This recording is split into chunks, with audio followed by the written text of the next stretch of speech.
আজকে লইট্টা মাছ রান্না করলাম। শীতকালে লইট্টা মাছ খেতে খুব ভালো লাগে, আপনারা রান্না করে খাবেন। বেশি করে ধনিয়া পাতা, কাঁচা মরিচ দিয়ে মাখা মাখা করে রান্না করবেন, খাবেন।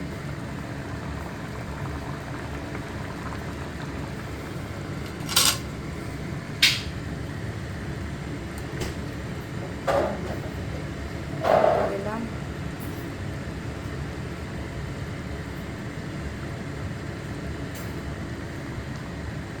টমেটো, দিলাম একটু টক টক হবে, খেতে ভালো লাগে। ধনিয়া পাতা, কাঁচা লঙ্কা বেশি করে দেবেন, একটু ঝাল ঝাল করে মাখা মাখা করে রান্না করবেন, খেতে ভালো লাগে।